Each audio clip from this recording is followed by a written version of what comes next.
वहीं लोकसभा चुनाव से पहले केजरीवाल के हनुमान कांड पर सवाल भी उठने लगे हैं। एआईएमआईएम चीफ असदुद्दीन ओवैसी ने केजरीवाल पर निशाना साधा है। इसके साथ ही उन्होंने पूछा है कि अगर वो मोदी के पिच पर ही बैटिंग करेंगे तो मोदी को कैसे हराएंगे। ओवैसी ने केजरीवाल को संघ का छोटा रिचार्ज बताया। इस वक्त हमारे साथ असदुद्दीन ओवैसी जी हैं, जो एक तरीके से नाराज दिख रहे हैं आप सरकार के फैसले से। सबसे पहले तो इसी पर उनकी प्रतिक्रिया ले लेते हैं। क्या प्रतिक्रिया है आपकी, क्या नाराजगी है? नहीं, मैं नाराज नहीं हूं। मैं देश के उन बड़े तादाद में जो हमारे हिंदू भाई सेकुलर हैं, ओबीसी, दलित, आदिवासी हैं और मुसलमान हैं, उनको बता रहा हूं कि देखिए ये किस तरह से आपकी आंखों में धूल झोंका जा रहा है। बार बार एक गवर्नमेंट है दिल्ली मुख्यमंत्री की, उनकी सरकार में आप गवर्नमेंट के स्कूलों में ये सूरजकंड का पाठ, हनुमान चालीसा पढ़ाएंगे। ये हिंदुत्व के कॉम्पिटिटिव हिंदुत्व की पॉलिटिक्स नहीं है तो क्या है बताइए आप। और बताइए, अगर आप बीजेपी को रोकना चाह रहे हैं, नरेंद्र मोदी को प्रधानमंत्री बनाने से रोकना चाह रहे हैं तीसरी मर्तबा, तो ये काम करके करेंगे। आप में उनमें फर्क ही नहीं रह रहा है। कोई कह रहा है कि सरयू नदी पर मैं चला जाऊंगा, कोई कह रहा है कि राष्ट्रपति को नासिक आ जाना चाहिए।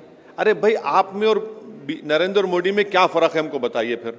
नहीं, इसीलिए मेरी गुजारिश ये है इन तबकात से कि वो देखें ये तमाशा हो रहा है। नहीं, आपके कहने का क्या मतलब है? आप हो या दूसरी पार्टियां हो जो बीजेपी के खिलाफ लड़ रही है, क्या अगर वो हिंदुत्व के बारे में या फिर हिंदू धर्म का अगर प्रचार या फिर उसको अगर इनहेरिट करती है तो वो गलत है? एक बात सुनिए, हिंदू धर्म अलग है और हिंदुत्व की आइडियोलॉजी अलग है। हिंदू धर्म से किसी को इतराज कभी था ना कभी रहेगा। हिंदुत्व की जो आइडियोलॉजी है उससे हमेशा हमको इतराज रहा है। वो हिंदुत्व की आइडियोलॉजी जिसको सावरकर ने लिखा था, वो हिंदुत्व की आइडियोलॉजी जिसको गोलवालकर हो या जितने आरएसएस के सरसंघचालक हो या इनके आइडियोलॉग्स हो लिखते हैं। हाँ, आप ये बताइए कि आप बीजेपी को इस तरह से मुकाबला करेंगे और इस तरह से रोकेंगे नरेंद्र मोदी को तीसरी मर्तबा प्रधानमंत्री बनने से? आप में उनमें फर्क क्या है बताइए ना। फिर कोई फर्क दिख ही नहीं रहा है देश के सामने।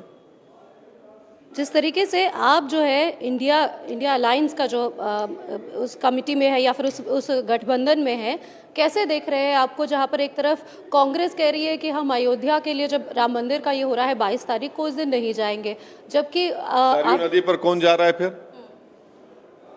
सरयू नदी पर कौन जा रहा है? कौन कह रहा है कि नासिक में प्रधानमंत्री राष्ट्रपति को आ जाना चाहिए? कौन ये दिल्ली में कह रहा है कि हम सूरजकंड पाठ और हनुमान चालीसा गवर्नमेंट के स्कूल में पढ़ाएंगे? क्यों पढ़ाएंगे भाई आप? ये गवर्नमेंट किसकी है? आपने भारत के बाबा साहब अंबेडकर के बनाए हुए संविधान पर ओथ लिया है। इस देश का कोई रिलीजन है? नहीं है इस देश का कोई रिलीजन। ये रिलीजन सब रिलीजन को मानता है, जो नहीं मानता है उनको भी सेलिब्रेट करता है। तो आप ये क्या कर रहे हैं? आप ये बता रहे हैं कि सिर्फ नरेंद्र मोदी हिंदुत्व की पॉलिटिक्स नहीं कर सकते, हम भी कर रहे हैं। उनसे बड़े हम हिंदुत्व के मानने वाले हैं। यही तो बता रहा हूं कि आप में और नरेंद्र मोदी में क्या फर्क है, हमको बताइए, मैं जानना चाह रहा हूं। ठीक है, देश का सबसे बुरा खराब आदमी मैं हूं, मेरी जबान सबसे खराब है, ये सवाल तो देश के सामने है ना।